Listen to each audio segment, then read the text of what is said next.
Hallelujah.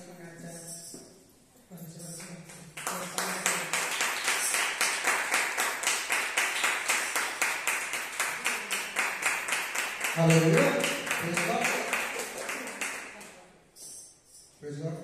स्तवनाद्वारे देण्याद्वारे देवाची भक्ती केलेली आहे. आता बायबलचं वचन वाचून आपण प्रभूच्या सानिध्यात जाऊया. वचन योहानाचे पुस्तक 8वा अध्याय आणि त्यातील 7वं वचन.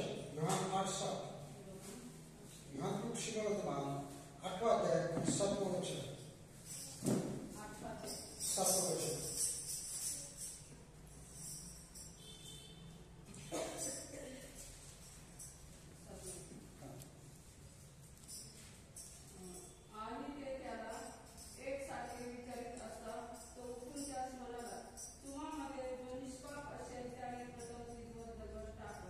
Hallelujah. अवश्यासाठी प्रार्थना करूया. डोळे मिटूया.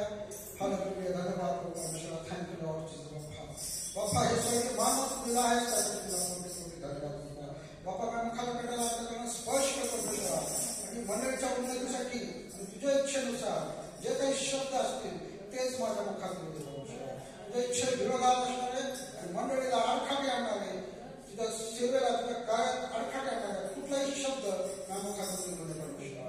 माझे मुख, जीव, आत्मा, शरीर, सर्व अशक्तपणा, उणेपणा, दोष, अपराध झाकून टाकतो परमेश्वर. या जागेचा परिसर तू ताबा घे आणि बाप्पा जे काही तुझ्या आशीर्वादासाठी तू ज्यांना तू निवडलेला आहे आणि त्यांना तुझ्या मध्ये तू घेऊन आलेला आहे परमेश्वर, त्यांना प्रत्येकाला या वर्षामध्ये आशीर्वाद. ही सर्व प्रार्थना ती नासू येशू ख्रिस्ताच्या गोड प्रयत्नात केली म्हणून ऐकू मान्य करते त्या. आणि इथं योहानाचे पुस्तक 8व्या अध्यायामध्ये एक दाखला आहे, एक घटना आहे. त्याचा घेतला आहे विचारायसाठी. हालेलुया. आणि प्रभू येशू ख्रिस्त सेवा करत असताना त्याचा सर्वाधिक संबंध जर कुणाशी आला असेल तर ते पापी व्यक्तींसोबत. हालेलुया. असं तुम्ही वाचलं का फक्त मार्क, लूक, योहान या पुस्तकामध्ये की तो धार्मिकाच्या घरी गेला होता? जिथं जिथं तो गेला, जिथं जिथं त्यांनी सेवा केली, जिथं जिथं त्यांनी लोकांना बरं केलं, ते सर्व पापी होते. हालेलुया. Praise Lord. आणि इथं पण तसंच आपल्याला एक घटना पाहायला मिळते आणि तसं हेडिंगच आहे 42. आणि जेव्हा प्रभू येशू ख्रिस्त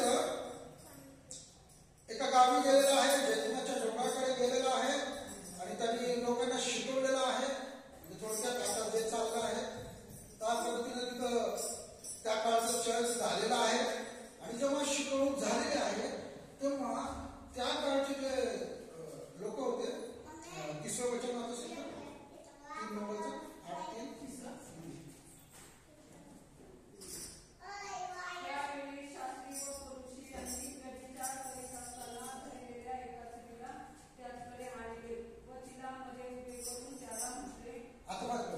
आणि आता काय झालेलं आहे, प्रभू श्री ख्रिस्त एका ठिकाणी आलेला आहे. त्याने लोकांना वचनाद्वारे शिकवणी केलेली आहे. आणि शिकवणी म्हणजे जग झालेलं असताना काही शास्त्री व परुषी लोक आले. आता प्रथम शास्त्री व परुषी लोक यांचा संदर्भ तुम्ही समजून घेण्यात आला. आणि जेव्हा प्रभू श्री ख्रिस्त मनुष्य स्वरूपात जेव्हा पृथ्वीवर होते, मानव स्वरूपात, तेव्हा शास्त्री व परुषी हे जे लोक होते ना त्या काळी खूप धार्मिक लोक समजले जायचे. हालेलुया. जसं आजच्या समाजात आपण काय पाहिलं की ब्राह्मण लोक आहेत किंवा काही ठराविक लोक आहेत, त्यांना फार धार्मिक लोक समजले जातात, त्यांना फार मानाचं काम असलं जायचं. आणि तसंच त्या काळी शास्त्री व परुषी लोकांबाबत समजलं जायचं की ते फार धार्मिक आहेत. आणि त्या धार्मिक लोकांनी एका स्त्रीला व्यभिचार करत असताना पकडलं आणि तिला घेऊन ते मंदिरात आले. मंदिरात म्हणजे जिथं प्रभू श्री ख्रिस्त वचन सांगत होता, प्रभू श्री ख्रिस्त जे वचन शिकवत होता त्या ठिकाणी ते मधोमध घेऊन आले. बरोबर. व तिला मध्ये उभे करून त्याला म्हणले मध्ये. म्हणजे इथं बरोबर मध्यभागी प्रभू श्री ख्रिस्त आणि जे लोक ऐकत होते, उपस्थित होते, त्यांच्या मध्यभागी तिला आणून उभं केलं. आणि पुढं काय झालेलं आहे,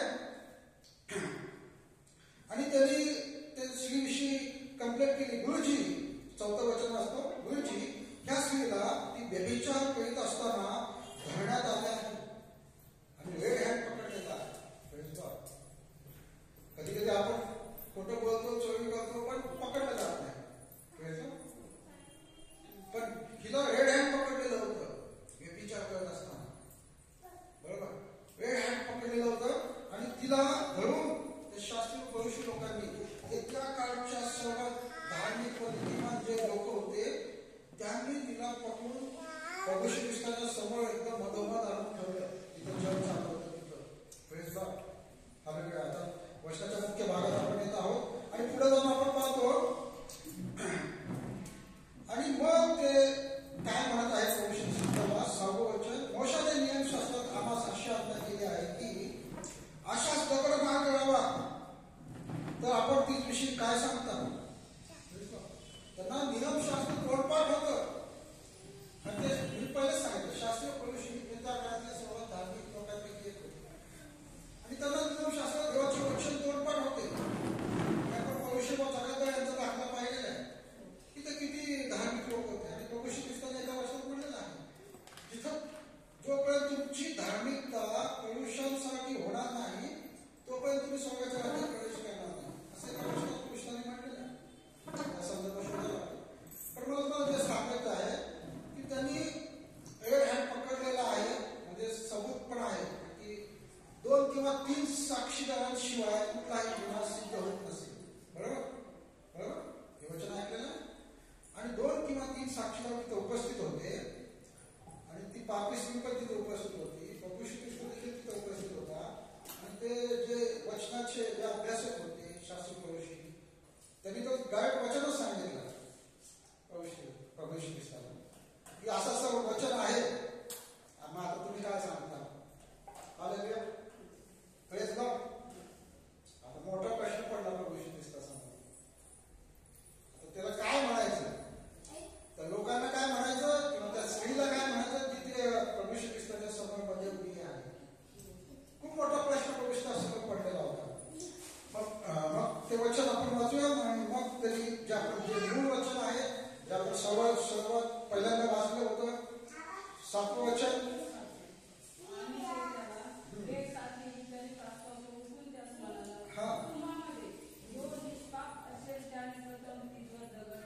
हालेलुया. मग प्रभू श्री ख्रिस्ताने गुगली टाकली, गुगली. हालेलुया. गुगली टाकली. म्हणजे क्रिकेटच्या क्षेत्रामध्ये आहे त्यांना माहित आहे गुगली म्हणजे कसं एकदम बॉल खाली येतो आणि डायरेक्ट बोर्डवर पडतो. त्याला गुगली हा शब्द आहे त्या बॉलला. आणि प्रभू श्री ख्रिस्ताने काही विचार करून किंवा काही प्रार्थना करून किंवा काही मनात काहीतरी प्लॅन करून किंवा काहीतरी देवाकडे मागून त्यांनी उत्तर असं दिलं, तुम्हाला पण अशा प्रसंगाला तोंड द्यावं लागेल. Praise God. तसं प्रभू श्री ख्रिस्ताला त्या प्रसंगाला तोंड द्यावं लागलं, तसं तुम्हा आम्हाला देखील जीवनात जगत असताना असे बरेचसे प्रसंग तुम्हाला तोंड द्यावे लागतात. प्रभू श्री ख्रिस्ताने काय केलं ते फार महत्वाचं आहे आणि काय उत्तर दिलं ते फार महत्वाचं आहे. कारण की त्याला एक तर नियमशास्त्रानुसार मोशाचं नियमशास्त्र होतं. Praise God.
सर्व काही दोषी ठरवलं.